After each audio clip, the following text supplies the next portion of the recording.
तर पुढचा प्रश्न मी समर्थला विचारते. समर्थ जरी का वाईल्ड लाईफ कॉन्झर्वेशन आणि बायोडायव्हर्सिटी कॉन्झर्वेशन मधला सगळा एक्सपर्टीज असला तरी सुद्धा आर्किओलॉजीच्या पॉईंट ऑफ व्ह्यूनी धामापूर तलावाकडे कसं बघता येईल, किंवा मुख्य काही सायंटिस्टचं असं अनेक म्हणणं आहे की अनेक तलावांच्या काठी पुरातन प्राचीन मंदिरं असतात किंवा त्यांचे अवशेष तरी असतात, आणि त्यामुळे हे जे आर्किओलॉजीमधले सगळे सायंटिस्ट आहेत त्यांचं म्हणणं आहे की जर का तो तलाव धोक्यात आला तर ते अवशेष पण धोक्यात येतात. तर जर का पर्यावरण संवर्धन आणि हे पुरातत्वशास्त्र ह्याची सांगड कशी घालता येईल हे आपल्याला समर्थ सांगेल, आणि थोडं मग फिल्मकडे बघताना आपण त्या पॉईंट ऑफ व्ह्यूने बघू शकतो निश्चितच.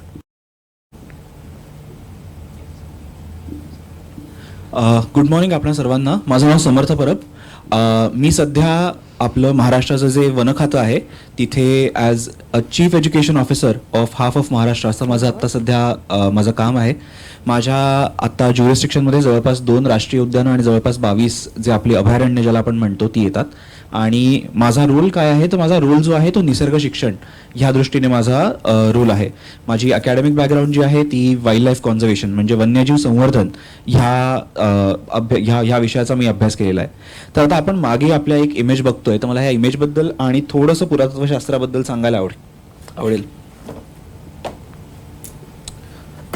सो आपण आत्ता इथे जी इमेज बघतोय हा इथे आपला तलाव जो आहे तो हायलाईट केला आहे. तलावाच्या ह्या बाजूला तुम्हाला एक गाव दिसेल, ते ॲक्च्युली माझं गाव आहे. ह्या बाजूला पेंडूर नावाचं जे गाव आहे तिथून बेसिकली माझी इन्व्हॉल्वमेंट सुरू होते. तर तुम्हाला तिथे गावडेवाडी म्हणून एक छोटंसं ठिकाण दिसेल, तिथपासून 2 मिनिटावरती माझं घर आहे. सो ज्यावेळेला मी अगदी लहान होतो, म्हणजे जवळपास एक 7-8 वर्षाचा असेल, तेव्हापासून त्या तलावाशी माझं ॲब्सोल्यूट रिलेशन होतं. बट त्याच्यानंतर जवळपास एक पुढली 10 वर्ष मी त्या तलावापासून त्या गावापासून बराच दूर होतो. आणि नंतर माझा त्याच्याशी संबंध आला त्यावेळेला ज्यावेळेला माझ्या मास्टर्स नंतर मला विविध ठिकाणी आपले जे वेटलँड्स आहेत त्याच्या डॉक्युमेंटेशनसाठी काम करायचं होतं. आता मोहम्मद दादाने सांगितल्याप्रमाणे ज्या पद्धतीने त्यांचं जे आपला स्टडी मॉडेल जे आहे ते ज्या पद्धतीने ते वेगवेगळ्या ठिकाणी वेगवेगळ्या जिल्ह्यामध्ये रेप्लिकेट करत होते, तर तेच काम ज्यावेळेला पालघर आणि ठाणे जिल्ह्यात ते रेप्लिकेट करत होते, तर पालघर आणि ठाणे जिल्ह्याच्या वेटलँड कमिटीचा मी एक भाग होतो. सो तिथलं जे वेटलँडचं डॉक्युमेंटेशन होतं ते करण्यात मी हातभार दिला होता. आता आपण इथे जे बघतोय तर इथे तुम्हाला लक्षात येईल, जर का नीट बघितलं तर तुम्हाला गावातली वस्ती जी आहे ती तुम्हाला दिसते. तुम्हाला इथे मागच्या बाजूला शेतं दिसतात, त्याच्यानंतर आपल्याला जंगल आणि त्याच्यानंतर आपल्याला जो आपला तलाव आहे तो दिसतो. सो आपण गुगल मॅप्सवरनं जरी बघितलं तरी आपल्याला 4 अगदी सहज अधिवास आपल्याला विविध पद्धतीने बघता येतात. बट वेटलँड जी आहे ती फक्त मॅमनी सांगितल्याप्रमाणे किंवा आपण आपल्या सर्वांच्या दृष्टीने फक्त एकाच अंगाने बघून चालत नाही, त्याला बहुअंगी एक अप्रोच जो आहे तो त्याची गरज असते. आता मी माझ्या दुसऱ्या एक्सपर्टीजकडे येतो, जे आहे पुरातत्वशास्त्र.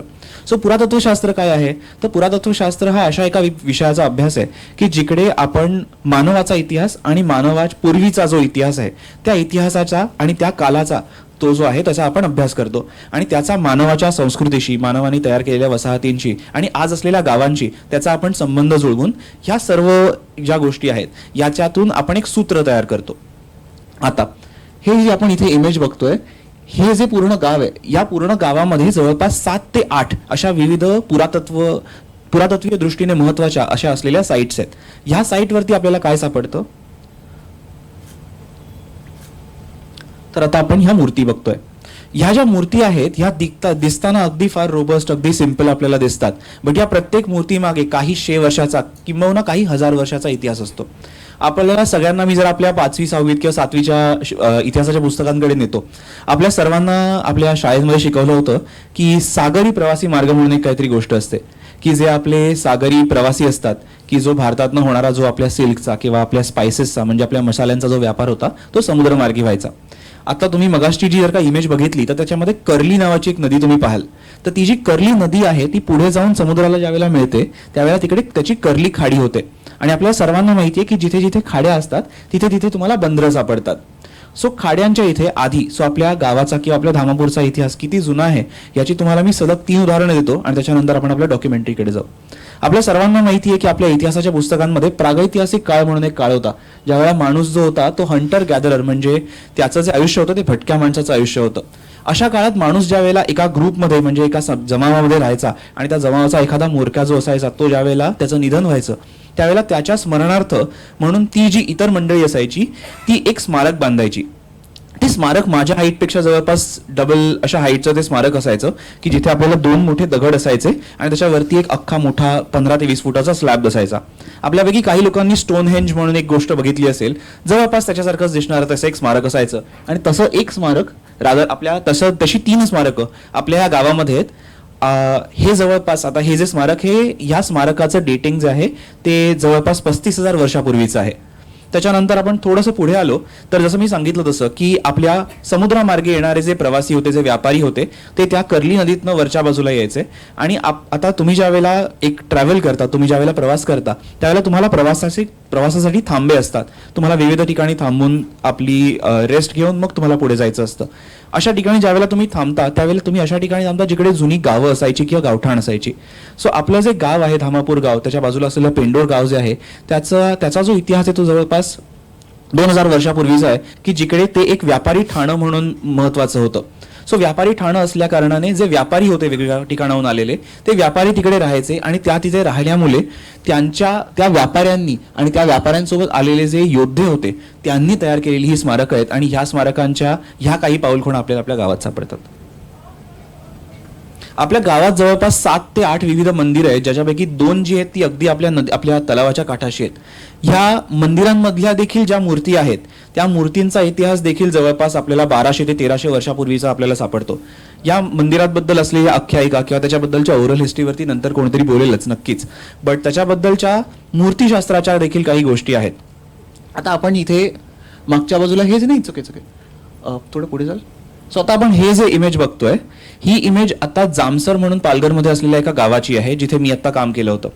आता वेटलँड्स का महत्वाच्या असतात तर आपल्या सर्वांना माहिती आहे की आपल्या ज्या सिव्हिलायझेशन्स होत्या, ज्या सगळ्या आपल्या मेजर इंडस व्हॅली असेल, गंगा व्हॅली असेल, ह्या सर्व ज्या सिव्हिलायझेशन्स होत्या या नेहमीच पाण्याशी रिलेटेड असतात.